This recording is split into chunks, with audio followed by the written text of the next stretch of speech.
Wasallam. Namun kita katakan turunnya malaikat Jibril membawa wahyu kepada Rasulullah Shallallahu Alaihi Wasallam itu adalah nuzulul awal, karena turunnya malaikat Jibril kepada Rasulullah Shallallahu Alaihi Wasallam itu dua kali. Turunnya malaikat Jibril kepada Rasulullah Shallallahu Alaihi Wasallam untuk membawa misi Al-Quran itu dua kali. Yang pertama hasabal ahdathi wal waqa'i, yaitu malaikat Jibril membawa wahyu kepada Rasulullah Shallallahu Alaihi Wasallam sesuai dengan kejadian-kejadian yang ada selama 23 tahun. Ini turun yang pertama, yaitu membawa wahyu dari Allah, ini sampaikan kepada Rasulullah Shallallahu Alaihi Wasallam. Ini dinamakan dengan nuzul awal. Kemudian yang kedua, nuzul tsani, turunnya yang kedua adalah untuk mengajarkan Al-Quran kepada Rasulullah Shallallahu Alaihi Wasallam. Yaitu maksudnya Rasulullah Shallallahu Alaihi Wasallam sudah mendapatkan Al-Quran, tetapi Al-Quran ini perlu diajarkan lagi oleh malaikat Jibril, sehingga nanti Rasulullah Shallallahu Alaihi Wasallam diajarkan bagaimana tata cara membaca, bagaimana tartilnya, dan bagaimana simaknya. Seperti ketika Rasulullah Shallallahu Alaihi Wasallam itu di bulan Ramadan. Rasulullah Shallallahu Alaihi Wasallam itu kalau di bulan Ramadan turun malaikat Jibril, ya'riduhul Quran, dan Rasulullah Shallallahu Alaihi Wasallam setoran talaki kepada malaikat Jibril dalam membacanya. Kalau bacaannya keliru dibenarkan, ditartil sama malaikat Jibril. Bahkan terkadang malaikat Jibril itu turun kepada Rasulullah Shallallahu Alaihi Wasallam sering, apalagi di akhir-akhir kehidupan beliau. Ini namanya nuzul tsani. Jadi turunnya malaikat Jibril kepada Rasulullah Shallallahu Alaihi Wasallam itu dua kali. Yang pertama, turun membawa wahyu dari Allah Ta'ala sesuai dengan kejadian-kejadian yang ada. Ayat ini, ayat ini, ayat ini. Yang kedua, turun untuk mentalaki, untuk mengajarkan Al-Quran kepada Rasulullah Shallallahu Alaihi Wasallam, tata cara bacaannya, setorannya, hafalannya, sampai mungkin di hati Rasulullah Shallallahu Alaihi Wasallam. Ini turun yang kedua. Oleh karena itu Rasulullah Shallallahu Alaihi Wasallam itu beliau sudah mendapatkan Al-Quran dari malaikat Jibril. Setelah itu Nabi Muhammad Shallallahu Alaihi Wasallam setoran hafalan kepada malaikat Jibril sampai selesai Al-Quran semuanya. Dan itu yang dinamakan dengan ilmu talaki. Ini yang paling penting dalam mempelajari ilmu Al-Quran. Dan Al-Quran kalau kita perhatikan sampai kepada kita, prosesnya adalah talaki dari guru ke murid, guru ke murid, guru ke murid. Tadi kita sebutkan Rasulullah Shallallahu Alaihi Wasallam itu belajar Al-Quran memiliki pengajar, memiliki guru. Faedahnya bahwasanya orang belajar Quran tanpa guru nggak akan bisa. Belajar Al-Quran harus dengan guru, sehingga belajar Al-Quran otodidak mustahil. Harus talaki, mengambil bacaan kepada gurunya. Maka itu Rasulullah Shallallahu Alaihi Wasallam untuk mengokohkan Qurannya beliau turun malaikat Jibril, sehingga Rasulullah Shallallahu Alaihi Wasallam talakinya sama malaikat Jibril sampai mumpuni ilmu beliau. Setelah itu para sahabat talakinya sama Rasulullah Shallallahu Alaihi Wasallam.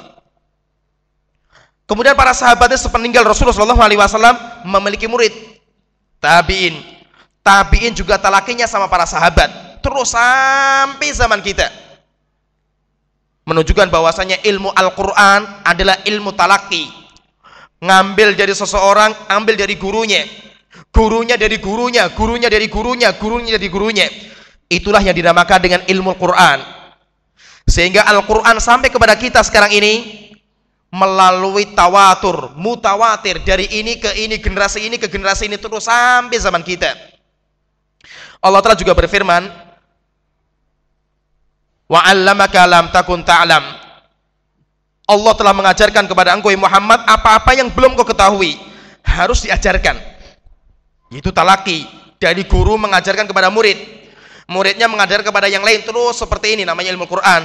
Wa kana fadlullahi 'alaika 'azima. Dan ketahuilah bahwasanya karunia yang Allah telah berikan kepada engkau itu sangat besar. Orang kalau diberikan hidayah guru itu merupakan nikmat yang sangat agung. Oleh karena itu kalau seandainya ada seorang penuntut ilmu pengen belajar ilmu din, baik Al-Quran maupun yang lain, mendapatkan seorang guru yang amin. Yang amin itu memang dia punya ilmu dan mengajarkan pun juga penuh dengan keikhlasan dan yang lainnya. Inilah namanya guru, nikmat yang sangat besar. Oleh karena itu ketika Rasulullah SAW diajarkan oleh Allah Ta'ala ilmu dengan cara tartil seperti ini atau talaki seperti ini, maka Allah Ta'ala mengatakan itulah karunia yang Allah Ta'ala berikan kepada engkau Muhammad. Dan karunia yang Allah Ta'ala berikan kepada engkau itu sangat besar sekali.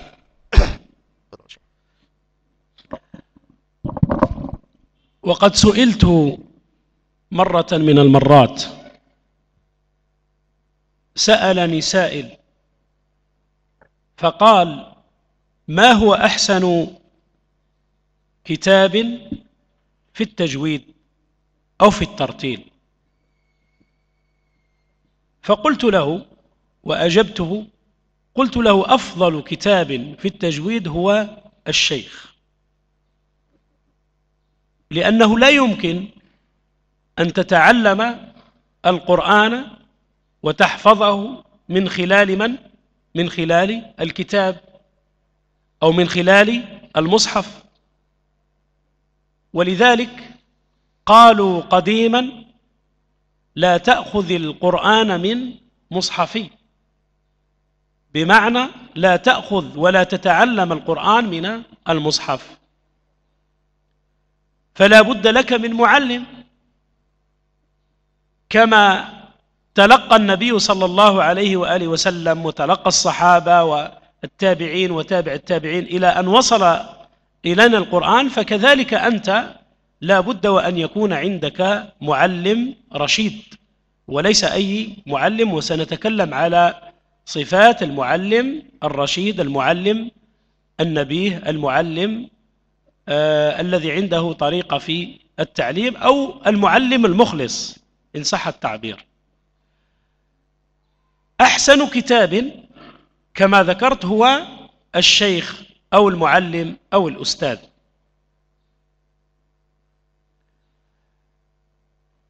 إذن لا تأخذ القرآن من مصحفي ولا تأخذ العلم من صحفي، بمعنى أنك لا تستطيع أن تتعلم القرآن من المصحف ولا تستطيع أن تتعلم العلوم من الكتب. إذن لا بد من الشيخ. وكذلك قالوا أو قال بعض العلماء: من كان شيخه كتابه خطأه أو كان خطأه أكثر من صوابه. ولذلك قال الشاعر: قال: يظن الغمر أن الكتب تهدي أخا فهم لإدراك العلوم، وما يدري الجهول بأن فيها غوامض حيرت عقل الفهيم، إذا رمت العلوم بغير شيخ ضللت عن الصراط المستقيم، وتلتبس الأمور عليك حتى تصير أضل من توم الحكيم. وتوم الحكيم له قصة بمناسبة هذا الشعر، أن توم الحكيم تعلم الطب من الكتب، وكان يقرأ في الكتب أو الكتب التي تتكلم أو تتحدث عن الطب النبوي، فقرأ مرة من المرات الحبة السوداء، هو قرأها الحية السوداء، لأن طبعا كان يوجد نقطة أو وسخة في تحت بجانب الباء مباشرة، فظن أنها ياء فقرأها الحية السوداء داء لكل دواء. فأتاه مرة من المرات واحد مريض فقال له: أنت يعني دواؤك موجود عندي أنا، عليك بحية سوداء وستشفى بإذن الله، لأنه قرأ قول النبي صلى الله عليه وسلم: الحبة السوداء دواء لكل داء، فهو قرأها الحية السوداء. فهذا الرجل ذهب كالمسكين واصطاد حية وأكلها فمات مباشرة. فأتى إليه الناس فقالوا له قد قتلت الرجل، فقال لهم أنا قد قرأت هذا في الكتاب في الكتب. فقام أحد النبهاء قال له هذه الحبة السوداء وليست الحية السوداء، فنزع الوسخ بجانب الباء فظهرت باء وليست ياء. ومن هنا هذا الشاعر تكلم عن هذه القضية. يظن الغمر أن الكتب تهدي أخا فهم لإدراك العلوم، لا تستطيع أن تدرك العلوم من الكتب. وما يدري الجهول بأن فيها، يعني في الكتب، الضمير يعود على الكتب، ما بداخلها. وما يدري الجهول بأن فيها غوامض حيرت عقل الفهيم. ثم قال إذا رمت العلوم بغير شيخ، يعني ما عندك شيخ أو معلم، ضللت عن الصراط المستقيم. الصراط هو الطريق، كما قال الله عز وجل وأن هذا صراطي مستقيما فاتبعوه ولا تتبعوا السبل فتفرق بكم عن سبيله في سورة الأعراف. إذن في سورة الأنعام عفوا. إذن هذا ضل عن الطريق. لماذا؟ لأنه لم يتخذ شيخا ولم يتخذ معلما. وما يدري الجهول بأن فيها غوامض حيرت عقل الفهيم. إذا رمت العلوم بغير شيخ ضللت عن الصراط المستقيم. وتلتبس الأمور عليك حتى تصير أضل من توم الحكيم. إذن تلتبس عليك الأمور، ويحكون قصص عجيبة عن هؤلاء الذين يتعلموا من الكتب أو من بطون الكتب. فيحكى أن واحدا من الناس قرأ إذا أتيتم الصلاة في حديث النبي صلى الله عليه وسلم فأتوها وأنتم عليكم السكينة والوقار، فقرأها السكينة، هو ظن السكين يعني، فأخذ سكين وأخذ فأر إلى المسجد معه إلى المسجد. فهذا فهم خاطئ بلا شك. إذن لا بد من المتعلم إلى معلم، لا بد له من معلم. وستأتي إن شاء الله وسيأتي الكلام عن صفات المعلم المخلص المعلم النجيب إن شاء الله عز وجل. Beliau mengatakan, saya pernah ditanya oleh seseorang, kitab apa yang paling baik di dalam ilmu tajwid? Pertanyaan yang sangat penting, pertanyaan sangat penting sekali. Beliau ditanya, kitab apa yang paling baik tentang ilmu tajwid? Maka beliau mengatakan, yang paling baik dalam ilmu tajwid adalah syekh, guru. Jadi jawaban sangat penting sekali. Beliau ditanya, kitab apa yang paling baik di dalam belajar ilmu tajwid? Maka beliau mengatakan, guru, seorang ustadz, seorang pengajar, itulah yang terbaik dalam belajar ilmu tajwid. Menunjukkan bahwasanya ilmu Al-Quran tidak bisa diambil dengan otodidak.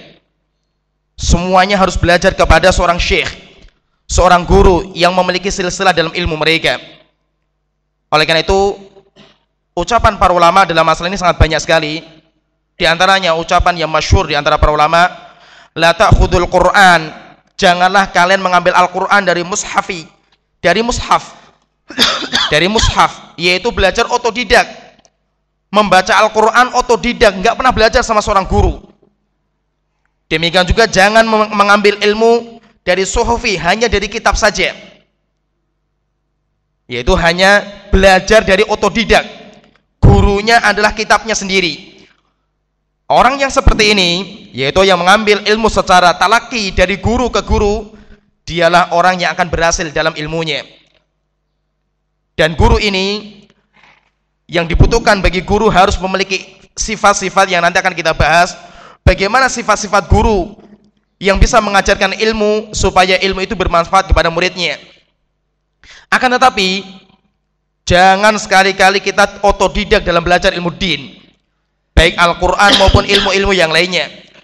Karena para ulama mengatakan, man kana syaikhuhu kitabahu fa khata'uhu aktsaru min sawabihi. Siapa yang gurunya adalah kitabnya sendiri, maka kesalahannya lebih banyak daripada benarnya. Demikian juga ada sebuah syair yang sangat indah dilantunkan sama seorang ulama. Yadhunnul umru al-ghumr yadhunnul ghummu annal kutba yahtahdi akha fahmin li idrakil ulum. Seseorang mengira bahwasanya kitab itu cukup untuk memberikan hidayah. Hidayah apa? Yaitu pemahaman untuk mempelajari ilmu agama. Wa ma yadril jahulu anna fiha ghawamid hayyarat aqlal fahimi. Padahal seseorang yang bodoh ketika dia membaca Al-Quran, membaca kitab, dia nggak tahu rupanya di dalamnya itu ada permasalahan-permasalahan yang rumit yang bisa merusak akal dia. Wa idza rumtal ilma bighairi syaikhin dhalalta 'anis siratal mustaqimi. Jika engkau mencari ilmu tanpa guru, maka engkau akan tersesat dari jalan yang lurus. Yaitu di sini berarti orang kalau mau belajar, orang kalau mau pengen mendapatkan ilmu, maka dia harus belajar dari seorang syekh. Membaca kitab Al-Quran, demikian juga kitab ilmu yang lain itu penting. Karena Al-Quran, demikian juga kitab itu sumbernya ilmu, tetapi harus ada yang menunjukkan.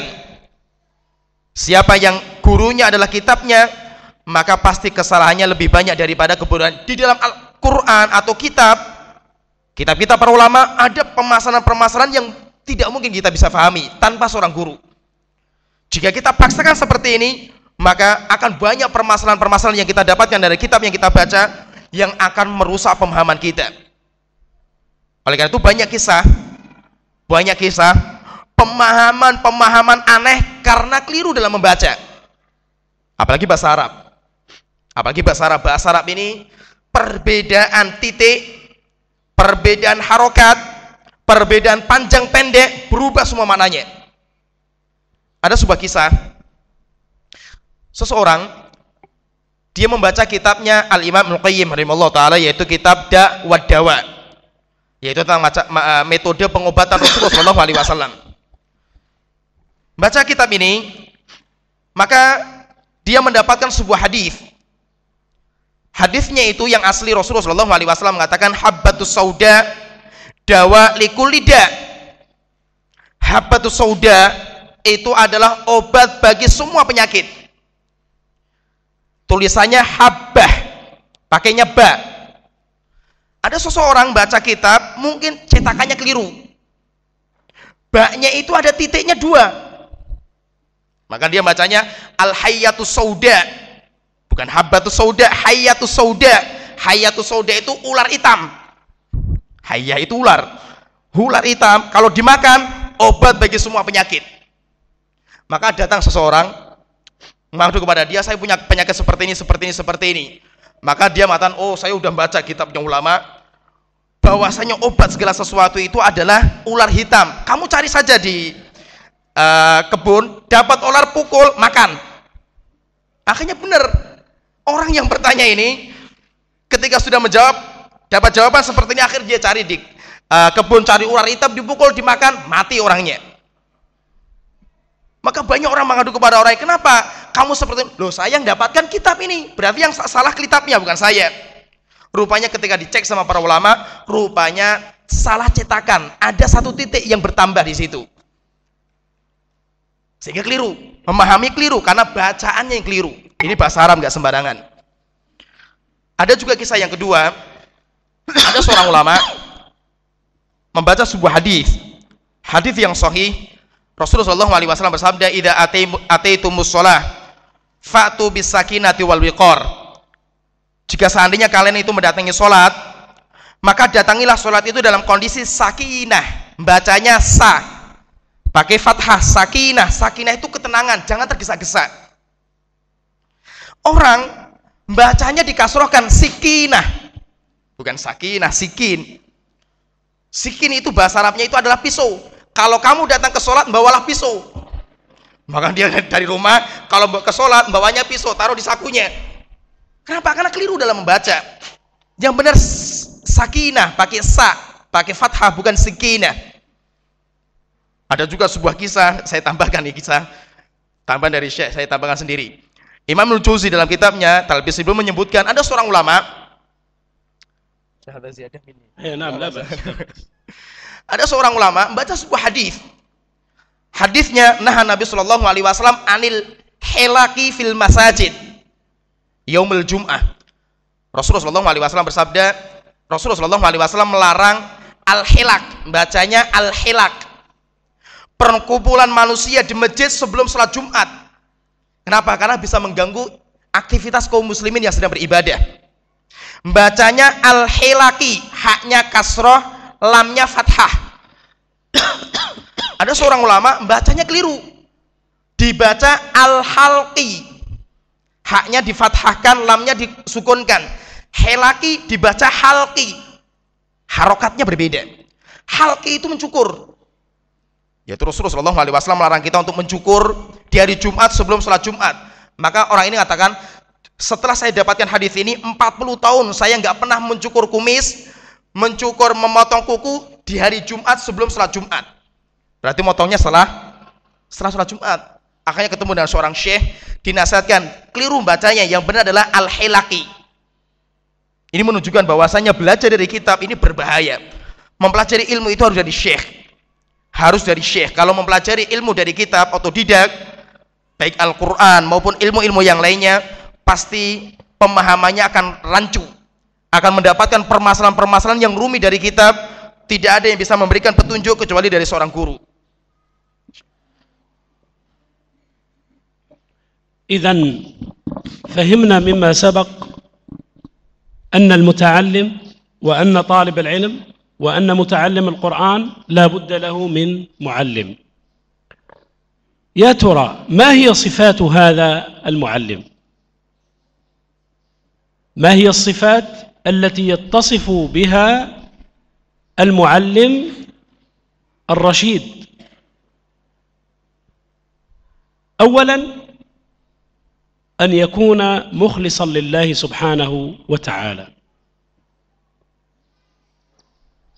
ولما نتكلم على موضوع الإخلاص، إذا قام أحدنا وتكلم عن الإخلاص فيظن الطالب أن الأمر يخصه هو فقط، بل الإخلاص يكون من الطرفين، من المعلم وكذلك من المتعلم، بل يكون آكد في المتعلم أولا ثم المتعلم ثانيا.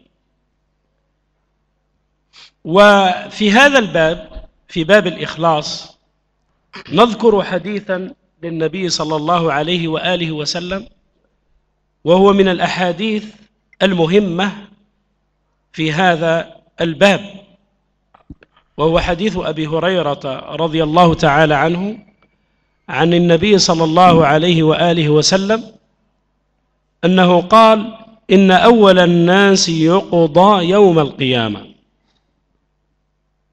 ثلاث.